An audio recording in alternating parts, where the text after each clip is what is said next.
Sir Ponnavolu Sudhakar మనకు తెలుసు skill development స్కామ్‌లో చంద్రబాబు గారు ఉన్నప్పుడు సిఐడి తరపు నుంచి వాదనలు వినిపించారు.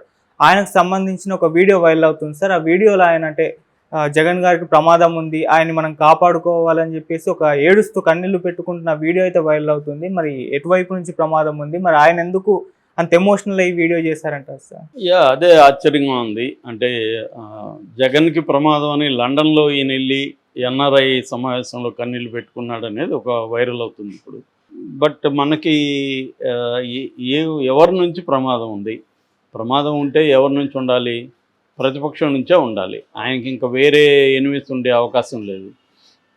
ప్రతిపక్షం అంటే చంద్రబాబు, పవన్ కళ్యాణ్, బీజేపీ ముగ్గురే కదా ఇప్పుడు ఆయనకి. ఎందుకు ప్రమాదం ఉంది అనేది పొన్నవాళ్ళు అయితే చెప్పలేదు. బట్ కన్నీళ్లు పెట్టుకున్నంట. కాసేపు ఎన్ఆర్ఐలు అందరూ కూడా మౌనంగా ఉండిపోయారంట. అంటే మనల్ని కాపాడుకోవాలి, మన నాయకుడిని జగన్ మోహన్ రెడ్డి గారికి ప్రమాదం ఉంది, ఆయన ప్రాణాలని కాపాడుకోవాలి, మనల్ని కలిసినా ఆయన కలవకపోయినా, మనతో మాట్లాడకపోయినా కూడా మనం ఆయన్ని కాపాడుకోవాలి అని ఉద్వేగంగా ఆయన మాట్లాడాడు. దాంతో కాసేపు సైలెన్స్ అయిపోయినారు అందరూ కూడా. దాని తర్వాత ఆయన ఓదార్చారు అని చెప్తున్నారు. మామూలుగా పొన్నవాళ్ళు మనం చూసాం, గతంలో కూడా జగన్కి చాలా అనుకూలంగానే అన్ని విషయాలు వ్యవహరించాడు. ఈ మధ్యనే ఈమె కూడా షర్మిల కూడా ఈయన మీదనే ఆరోపించింది. మా నాన్నని ఎఫ్ఐఆర్లో పెట్టిందే జగన్ పొన్నవాళ్ళ ద్వారా చేయించాడు, అందుకే పొన్నవాళ్ళకి గవర్నమెంట్లో వచ్చిన 6 రోజులకే ఈయనకి ఈ పోస్ట్ ఇచ్చాడు, పబ్లిక్ ప్రాసిక్యూటర్ అసిస్టెంట్ ఏజేగా అని అడ్వకేట్ జనరల్గా ఇచ్చాడని ఆమె ఆరోపించింది. దానికి ఈయన ఖండించాడు కూడా. సో జనరల్గానే పొన్నవాళ్ళు కొంత ఎమోషనల్ క్యారెక్టర్ అనిపిస్తుంది మనకు. అనేక ప్రెస్ మీట్లో చూసినా కూడా కొంత ఆవేశానికి లోన్ కావడం ఇవన్నీ ఉంటుంది. మరి ఆ విధంగా ఏమన్నా జనరల్గా ఆయన ఈ రాళ్ల దాడి ఇవన్నీ జరుగుతుంది కాబట్టి ఆయన మీద ప్రమాదం ఏమైనా ఉందని చెప్పాడా, లేకపోతే ఆయనకేమన్నా సోర్స్ ఉందా, చంద్రబాబు లేకపోతే ఇంకెవరైనా ఏదన్నా స్కీమ్ వేస్తున్నారా అనుకున్నారా? ఎందుకంటే ఒక టాక్ నడుస్తుంది ఏంటంటే, పొరపాటున జగన్ గెలిస్తే మాత్రం జగన్ ఏదో ఒకటి చేస్తారు అన్న ఒక టాక్ నడుస్తుంది. ఎందుకంటే ఈ రగిలిపోతుంది ఒక సామాజిక వర్గం జగన్ మీద.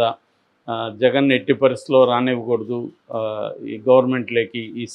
ఈసారి వస్తే ఇంక మన పని అయిపోతుంది, ఇంకా జగన్ని మనం ఏమి చేయలేము అన్న ఒక కోపంతో రగిలిపోతున్నారు. అందుకనే సైలెంట్గా ఉన్నారు, ఎక్కడా కూడా ఏమీ చేయట్లేదు. సో జగనే అధికారంలోకి వస్తాడని ఫిక్స్ అయినారు. వస్తే మాత్రం జగన్ని ఏదన్నా చేసే అవకాశం ఉందే అన్న ఇదైతే వినిపిస్తుంది. మరి ఆ యాంగిల్లో నుంచి ఈయనకేమైనా ఇన్ఫర్మేషన్ ఉందా, లేకపోతే ఈయన ఏం మాట్లాడాడు అనేది తెలియదు. కాకపోతే ఇప్పటివరకు ఏంటంటే మనకి ఇండియన్ కాంటెక్స్లో ఏ ప్రతిపక్ష నాయకులను కూడా పొలిటికల్ హత్యలు అనేవి మనకి లేవు.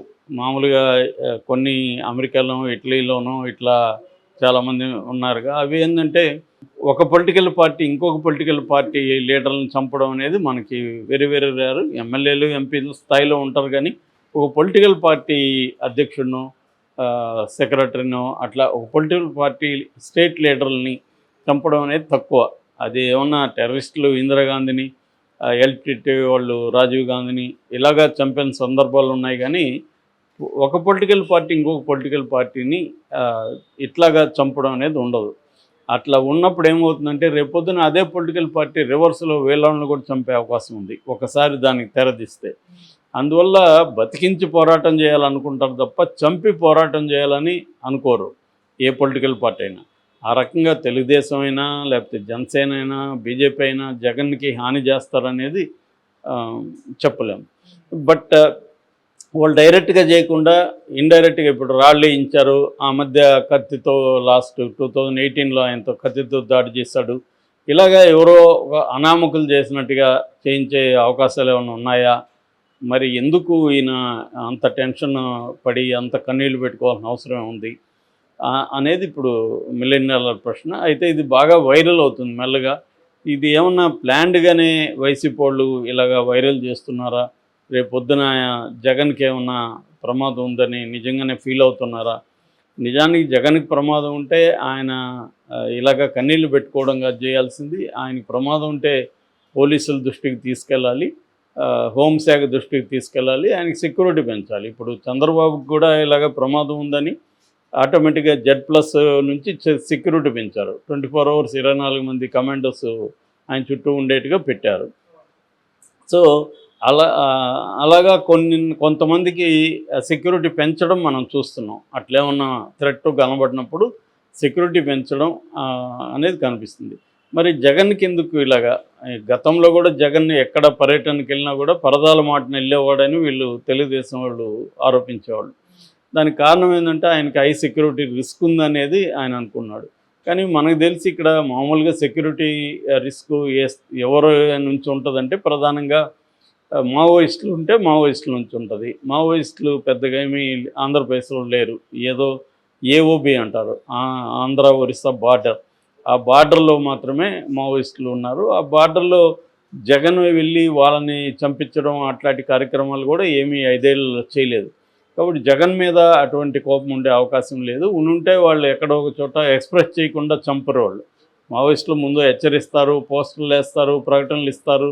ఇవన్నీ చేసి కుదరదన్నప్పుడు ఎక్స్ట్రీమ్ స్టెప్గా వాళ్ళు దానికి వెళ్తారు. ఎందుకంటే వాళ్ళకు కూడా తెలుసు, ఒక స్థాయి రాజకీయ నాయకుడిని చంపితే విపరీతంగా ఉద్యమం మీద నిర్బంధం ఉంటుంది. దానికి ప్రతిగా కొన్ని వందల మంది మావోయిస్టులను కోల్పోవాల్సి ఉంటుంది.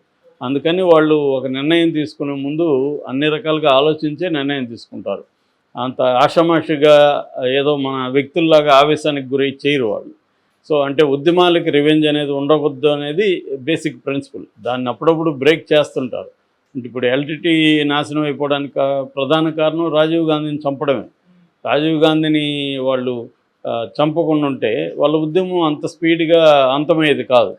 ఎందుకంటే మొత్తం ఇండియా గవర్నమెంటు కోఆపరేట్ చేసి LTTని అణచివేయడానికి శ్రీలంకకి హెల్ప్ చేసింది. ఇక్కడ ఇండియాలో LTTకి సరిపోయే సరఫరాలు కానీ, ఇక్కడ షెల్టర్స్ కానీ, ఫండ్ కానీ దీన్నంతా కూడా ఆపేసింది. సో ఇలాగా గవర్నమెంట్స్ హెడ్స్లో కానీ ఎవరినైనా చంపినా కూడా చాలా సివియర్ అవుతుంది. అప్పుడు చంద్రబాబు మీద అటాక్ జరిగిన తర్వాత కూడా ఉద్యమం చాలా కోల్పోయింది. అందుకని ఏంటంటే ఒకసారి ఇలాంటి తప్పులు జరుగుతుంటాయి. అందుకని జనరల్గా అయితే వాళ్ళు జాగ్రత్తగా ఉంటారు. వాళ్ళ నుంచి అయితే నాకు తెలిసి ఏ రకమైన ప్రమాదం లేదు. ఇంకా ఇక్కడ టెర్రరిజం అనేది ఏమీ లేదు మనకి. ఇంకా ప్రైవేట్ గ్యాంగులు ఎవరన్నా చంపాలి. ప్రైవేట్ గ్యాంగులు ఎవరు ఆయన్ని చంపుతారు? ఓన్లీ ఏంటంటే ఆయన కొంతమందికి బాగా ఎనిమి అయ్యారు. ముఖ్యంగా